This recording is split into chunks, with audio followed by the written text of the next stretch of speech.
Good afternoon. I'd like to thank the organizers of this meeting for inviting me to speak today.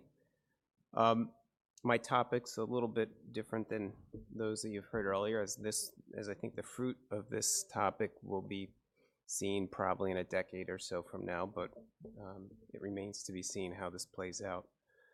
So I've been asked to talk about the National Academy of Medicine, or otherwise known as the Institute of Medicine report. I'll use both terms interchangeably here because the Institute of Medicine changed its name to the National Academy of Medicine about 2 years ago, and people use both terms interchangeably. I don't have any relevant disclosures. I have multiple acknowledgements I'd just like to make before starting out. This work has been in process for about 8 years. Sandy Fang has been my colleague throughout this period of time on moving this agenda forward. We've had a lot of support from various transplant and OPO-related organizations. We've had support from some foundations and some governmental organizations. They've all provided intellectual and financial support to move this along. So the objectives of this brief talk will be to provide some background on the topic, review the report, and then highlight some ambiguous issues that arose after the report came out. So for those of you who aren't familiar with this topic, I'm just going to provide a little bit of an introduction. So what do we hope to accomplish through deceased donor intervention research? Well, we hope to increase the quantity of organs available for transplantation and add additional opportunities for transplant for our patients.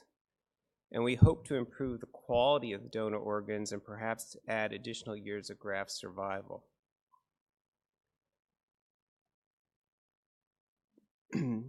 And this type of research incurs unique issues which we haven't seen before in really any type of biomedical research. It's a real paradigm shift in the conduct of clinical trials. Most of us are used to treating our patients post-transplant in some type of research trial, whether it's an immunosuppressive drug or a drug to treat their hepatitis or their CMV. However, in this type of research, we're actually proposing to treat the donor with some type of intervention, perhaps a drug to reduce the risk of delayed graft kidney function in the recipient, or perhaps reperfusion injury in the liver recipient.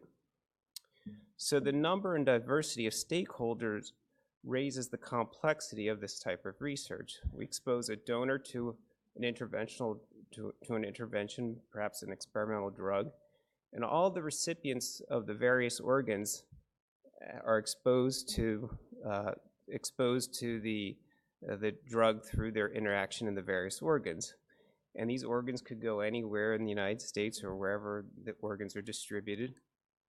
And it raises the issues of tracking those individuals and following up on them.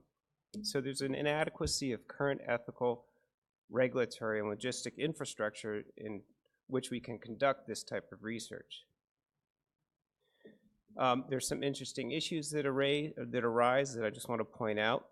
While I may be an investigator that's interested in delayed graft function in the kidney recipients, and I may not care about the recipients of the other organs, which we've called the bystander organs, we do have some responsibility to follow up on those other organ recipients, whether it's the heart recipient or the lung recipient, to make sure they're doing okay. And there's some issues of figuring out when a recipient of an organ that had some intervention is considered a research subject. For example, perhaps I'm an investigator and I don't really care about what happens on the recipient side.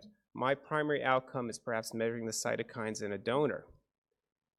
Somehow, though, we have to follow those recipients who are exposed, and we need to think about whether those recipients of those organs are truly a research subject.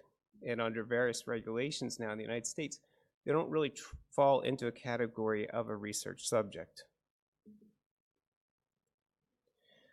So this is just a brief timeline of how we got to the Institute of Medicine. So a lot of the genesis for this topic arose in 2010 when Sandy Fang wrote a review article for the 10th anniversary of AJT, in which she explored why there were so few donor intervention research trials.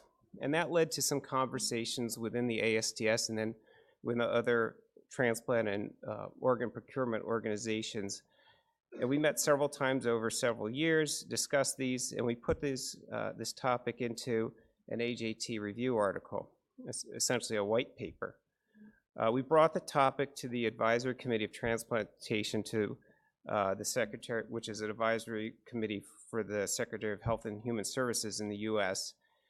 And this, over a period of time, several meetings were held, and we came up with what's called the DIREP, which is an expert panel that put together a oversight mechanism for how these type of research studies could be conducted on a national basis in the United States. This was submitted to HRSA in 2015, and it's sat on a shelf there ever since then. For reasons that I'll go over in a few minutes, Sandy and I thought this topic should be brought to the Institute of Medicine. So in 2014, we contacted the Institute of Medicine. They were interested in the topic. We put together a statement of task, which is essentially a bunch of questions we wanted the Institute of Medicine to address. The IOM put together a planning meeting and developed a fundraising mechanism. And this involved bringing in various transplant and OPO-related organizations to the table. The IOM put together a study committee, and then roughly about a year ago, the report was released. So why did we involve the IOM? So the IOM is well respected by the public and healthcare professionals for being independent, objective, and evidence-based.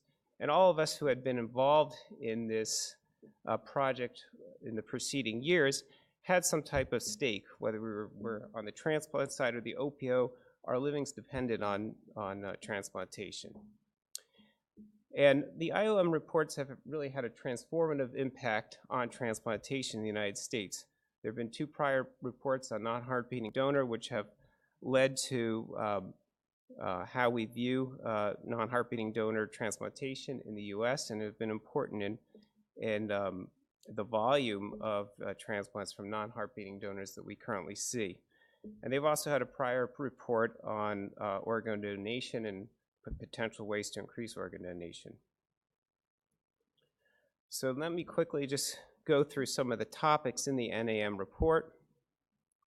I think if you're going to remember one thing from this talk, the National Academy of Medicine affirmed the importance of donor intervention research. This is a quotation from James Childress, who chaired the research committee. I'm not going to read it here, but essentially they affirmed how important this work is to the future of transplantation in the US. So the report is broken into 3 areas. The first area deals with issues that relate to the donor. And the study committee took our statement of task, our questions that we put together for them, and divided them into goals. And they came up essentially with 6 goals, and then some subsequent recommendations for each of those goals. So goal 1 was to improve transparency and public trust in the organ donation process for research, followed by transplantation. And they recommended developing communication strategies that explain donor intervention research to the public. They also recommended developing standardized language to explain and secure authorization for donor intervention research. And this would be displayed at places where people register to be a donor, such as where you get your driver's license. Goal 2 was to improve the coordination and sharing of information about donor preferences. And they recommended creating a single unified national donor registry. Goal 3 was to clarify legal guidance on organ donation for the purpose of research followed by transplantation. The recommendation here was that the National Conference of Commissioners on Uniform State Laws should explore revising the Uniform Anatomical Gift Act, otherwise known as UAGA, that would clarify the authorization of organ donation for the purpose of research versus research followed by transplantation. Now, this is really just a technical issue with UAGA, and it's mostly a wording issue. So the original UAGA, which was came into being in 1968, broadly define purposes for donation along 4 categories, and these include education, research, therapy, and transplantation. But they really made no distinction between research versus research followed by transplantation. So the IOM committee rightfully had some concerns about this. However, is amending the UAGA and securing universal adoption of UAGA among all 50 states really realistic? No, it isn't. The process to adopt amendments takes years, and universal adoption among all states is extremely difficult. In fact, the 1987 amendments were only adopted by 26 states, and the 2006 UAGA amendments were only adopted by 46 states.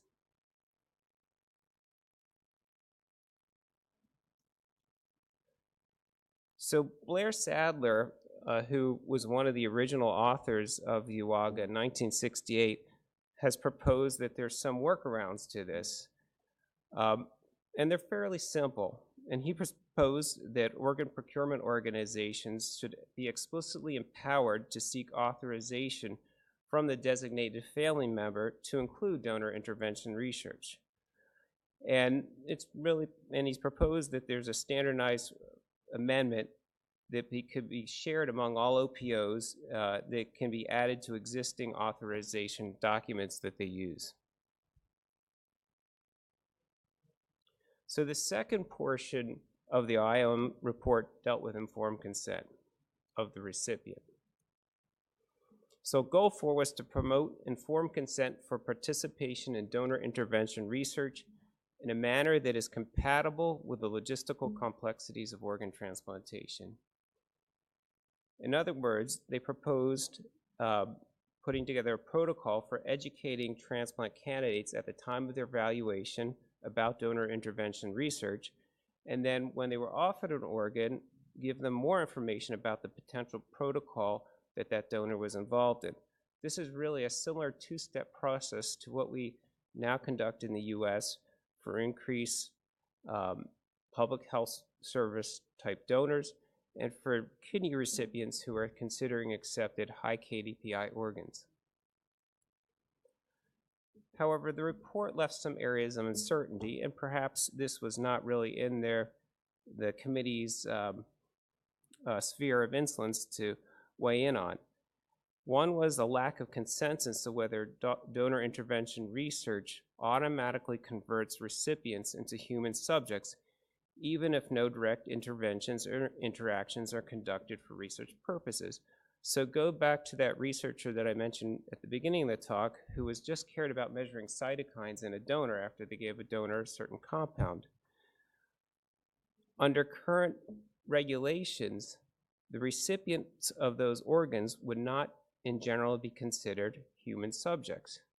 And so they would not necessarily need to be consented to receive those organs. The second area of uncertainty is about if and when research informed consent may be waived for a recipient of a donor intervention research. So if an intervention was considered low risk to the recipients, can consent be waived?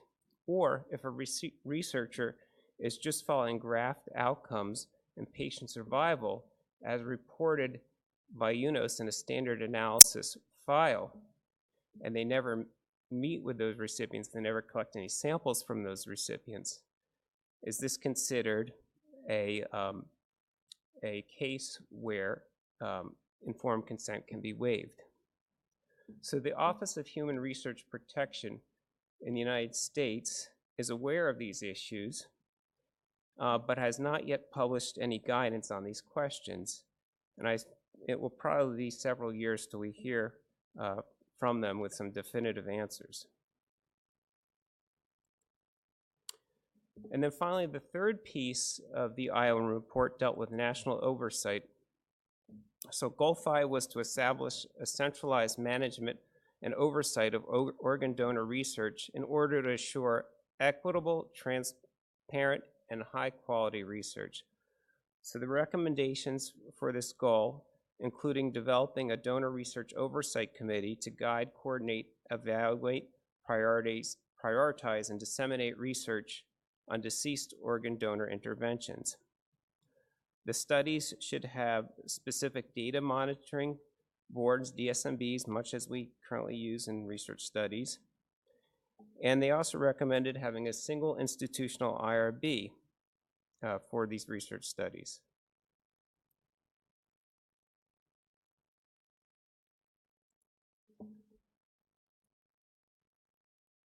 There we go. The IOM and study group endorsed the donor intervention research expert oversight panel model that we had put forth to HRSA several years ago. And this oversight committee really has 3 functional pillars to it. One pillar is to assess the scientific merit of any proposal. The second pillar is to provide ethical oversight, and if necessary, act as an IRB. And the third pillar is a DSMB function.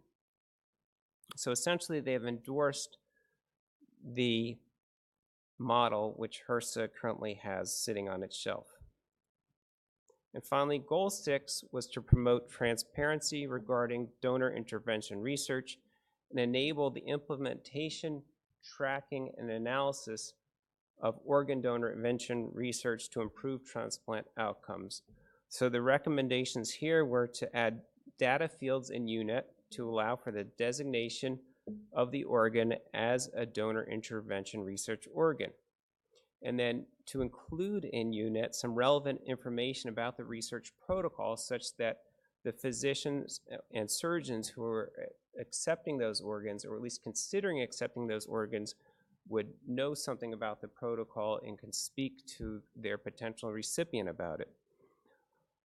The IOM study committee also recommended that there should be a creation of an online registry of active and closed research protocols with links to outcome data, abstracts, and scientific publication. In other words, to provide as much transparency to these protocols and research studies as possible. So these are the big take-home messages from the National Academy of Medicine report. Donor intervention research is important to save lives through transplantation. Transparency regarding donor intervention research is essential to optimize public trust. Informed consent by donor intervention research organ recipients needs to be accomplished within the logistical framework of transplantation. There needs to be appropriate and centralized oversight of these studies on a national basis, and the outcomes and impact of donor intervention research must be transparent and disseminated to all stakeholders. Thank you.